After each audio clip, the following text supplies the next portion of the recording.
What's up, ladies and gentlemen? It's the Average Avocado speaking to you from What a Bash, and I have finally decided that it is time, due to the amount of hype that is going on about Starcraft 2 Legacy of the Void, to start with the tutorials for Starcraft 2 Wings of Liberty. Starcraft Legacy of the Void is set to be released on the 27th of November, if I have it correctly, and I have already put in my Collector's Edition pre-order, and honestly, I can't wait for the game to be released. I have, in between, been fortunate enough to get a beta key, so I have been tampering with the game. There's some of the stuff I don't agree with, but I'm not going to be spoiling too much, because a lot of the other stuff is fucking awesome. And those of you who have not been keeping track of all of the things that have been changing, it is going to be something quite spectacular thus far as what it might seem, even though there are some things I do not agree with. But anyways, some of you might be wondering why I'm starting with StarCraft 2 instead of the original StarCraft 1 and Brood War. It is mainly due to the hype. I kind of want to build up, finish the campaign once again as well, go through Wings of Liberty, then Heart of the Swarm, and then finally kick off with Legacy of the Void once my holiday starts. So, enough chit chat. I think it is high time that we start. Let's get started with Raynor's Raiders and the campaign of the Terran.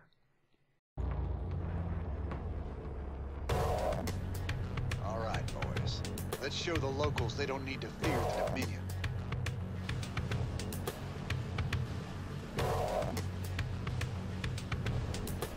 Alright, so let's get started with the first, the introduction level of Wings of Liberty. We are not interested in the tutorials. Wide, your eyes open and your ass is covered. Let's move. We are purely here to demonstrate how some of these levels can be effectively completed on brutal difficulty. So, one of the first important things to note is they do have +1 upgrades towards your +0 upgrades. So micromanagement is something that is going to be used to your advantage. Keep a close watch on your neighbors. Descent will only slow our progress. Commander, destroying the Dominion holoboards will help incite rebellion against the Dominion. Okay, so we are going to be doing all of the side quests because you get all sorts of benefits.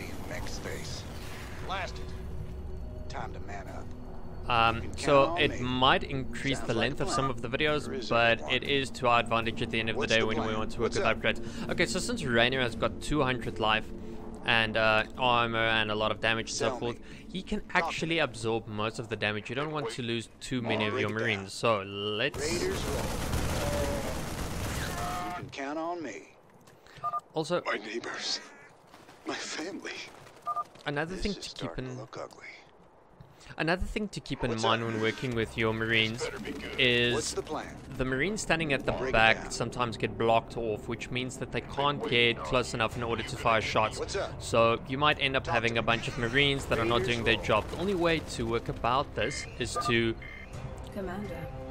do a quick attack, a move kind of movement. Okay, start attacking immediately for this reason. We don't want to lose too many of our Marines. Thanks for the assist. We're with you, Raynor. So I'm just quickly going to demonstrate how the attack move. You see these short movements that I'm making?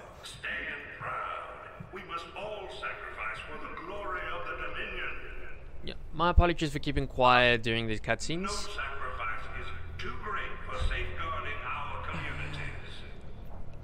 I kind of want you to listen to some of the stuff at the same time, so yeah. Work hard, stand proud. We must all sacrifice for the glory of the Dominion. Raiders. Yeah.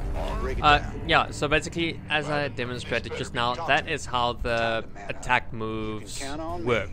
It is highly effective, especially if you want to get all of your Marines to give a shot. Sounds like a plan. You can count on me. Sounds like a plan. Finally, there's the locals. You'll all be given a meal when you reach the dig site. My brother went off to the mine last week. He disappeared.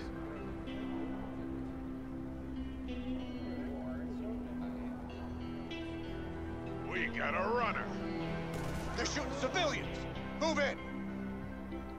Wait, before we move in, Raiders roll. just make sure. Time to Okay, man up. we can move in. Sounds like a plan.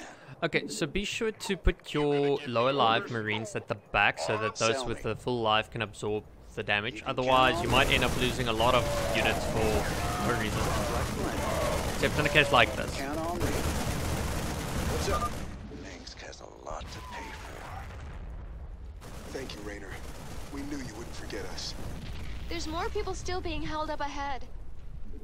I'll see to them. Marshal Raynor. Been a while since we saw you around here.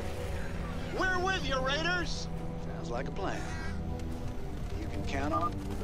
No, This is a let them move in restricted front. area. Insurgents are under Get rid of arrest. that fire bat immediately. It gives a lot of extra damage to light units. Man up. Sounds like a plan. Sell me. You can count on me. Time to man up. You can count on me. Raiders roll. Charge. And this is mission accomplished with not too many casualties.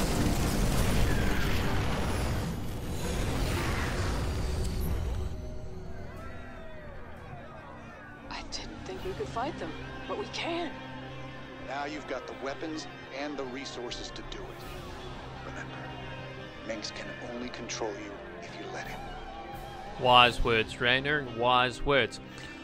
Okay, ladies and gentlemen, this is a very short video, but like my Warcraft videos, the introduction videos are normally short and normally going to consist of about 3 to 4 levels before the introductions are over and done with. Bear with me, I'm hoping to release 2 videos a week, so don't miss them and keep track as we move our way up to when Legacy of the Void is finally released. Keep well, everyone.